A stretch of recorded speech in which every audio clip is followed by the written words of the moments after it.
Assalamualaikum warahmatullahi wabarakatuh. Allahumma sholli ala sayyidina Muhammad wa ala ali sayyidina Muhammad. Berhaji. Rasulullah Shallallahu Alaihi Wasallam mengumumkan bahwa tahun itu kaum muslimin akan berangkat haji ke Mekah. Maka berangkatlah Rasulullah Shallallahu Alaihi Wasallam beserta 1.400 orang muslim. Semuanya mengenakan pakaian ihram untuk menunjukkan bahwa mereka berniat beribadah bukan berperang. Selain pedang di pinggang, tidak ada lagi senjata yang mereka bawa. Kaum muslimin juga membawa 70 ekor unta yang akan disembelih selesai berhaji. Istri Rasulullah Shallallahu Alaihi Wasallam yang terundi mengikut perjalanan ini adalah Ummu Salamah. Namun, orang-orang Quraisy sangat khawatir mendengar keberangkatan ini. Ini pasti tipu muslihat Muhammad agar bisa menyerang kita, seru para pemimpin Mekah. Maka orang-orang Quraisy mengutus Khalid bin Walid beserta 200 orang pasukan berkuda untuk menghalangi kaum muslimin. Sementara itu, di daerah Usfan, Rasulullah Shallallahu Alaihi Wasallam dan rombongannya bertemu dengan seseorang dari Bani Ka'ab. Rasulullah Shallallahu Alaihi Wasallam bertanya kepadanya tentang keadaan Mekah. Mereka sudah mendengar tentang perjalanan Tuhan ini, sahut orang itu. Lalu mereka berangkat dengan mengenakan pakaian kulit harimau. Mereka bersumpah bahwa mereka akan menghalangi perjalanan Tuhan. Oh, kasihan orang Quraisy, kata Rasulullah Shallallahu Alaihi Wasallam. Mereka sudah lumpuh karena peperangan. Apa salahnya kalau mereka membiarkan kami? Kalau aku sampai binasa, itu yang mereka harapkan. Kalau Allah memberiku kemenangan, mereka akan berbondong-bondong masuk Islam. Tapi mereka pasti akan berperang saat mereka punya kekuatan. Aku akan terus berjuang sampai Allah memberi kemenangan atau leherku kini terpenggal. Untuk menunjukkan bahwa mereka tidak ingin berperang, Rasulullah Shallallahu Alaihi Wasallam meminta seorang pandu untuk memimpin di jalan sulit berliku di pegunungan untuk menghindari pasukan Khalid bin Walid yang sudah menunggu di daerah Qiro al-Ghamim.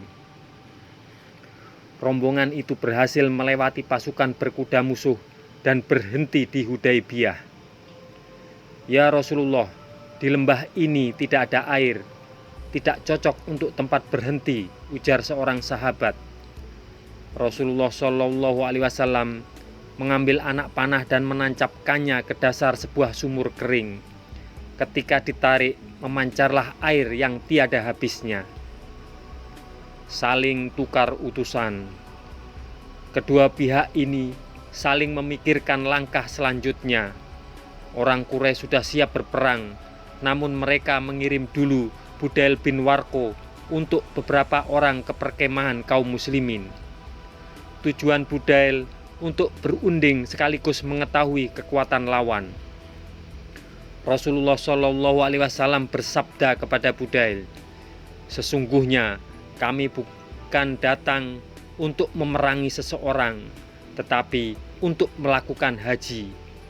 Rupanya orang-orang Quraisy sudah buta akibat peperangan. Jika mereka menghendaki damai dan membiarkan kami berhaji, berarti mereka masih punya nyali. Tetapi jika mereka menghendaki perang, maka demi Allah, aku pasti akan melayani mereka sampai aku menang atau Allah menentukan lain. Akan kusampaikan perkataanmu ini kepada mereka, kata Budail. Namun orang Quraisy belum puas. Mereka mengirim Hulais bin Al-Qamah. Melihat kedatangan Hulais dari jauh, Rasulullah Shallallahu Alaihi Wasallam bersabda, itu adalah Hulais. Dia berasal dari kaum yang sangat menghormati hewan kurban. lepaskanlah hewan-hewan kurban kita. Melihat banyaknya hewan kurban, Hulais terharu. Tidak selayaknya orang-orang Quraisy menghalangi mereka memasuki Masjidil Haram. Hulais kembali dan mengatakan agar kaum muslimin tidak dihalangi. Orang-orang Quraisy marah kepada Hulais. Kemudian mereka mengirim Urwah bin Mas'ud sebagai utusan ketiga. Urwah pun bertemu Rasulullah Shallallahu Alaihi Wasallam yang memegangi janggut sambil bicara. Namun setiap kali itu pula Al-Mughirah, salah seorang sahabat Rasulullah Shallallahu Alaihi Wasallam, menepis tangannya. Padahal sebelum masuk Islam, Al-Mughirah sering dilindungi Urwah.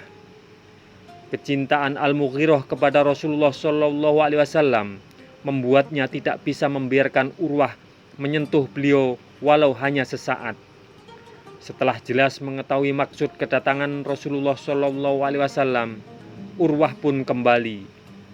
Wahai saudaraku Quraisy, demikian kata Urwah, aku pernah menemui kaisar dari Kisra. Demi Allah, tidak pernah kulihat seorang raja yang diperlakukan para sahabat seperti Muhammad mengagungkannya. Setiap kali Muhammad berwudu, para sahabat berebut menyediakan air. Setiap ada sehelai rambut Rasulullah Shallallahu Alaihi Wasallam jatuh, mereka akan mengambilnya, dan aku tidak akan diserahkan kepada orang lain, walau harus mati. Terimalah tawaran Muhammad. Semoga kisah ini bermanfaat untuk kita semua. Wassalamualaikum warahmatullahi wabarakatuh. Mudah-mudahan kelak kita akan mendapatkan syafaat dari Nabi besar Muhammad Sallallahu Alaihi Wasallam. Amin, amin, amin ya Rabbal Alamin.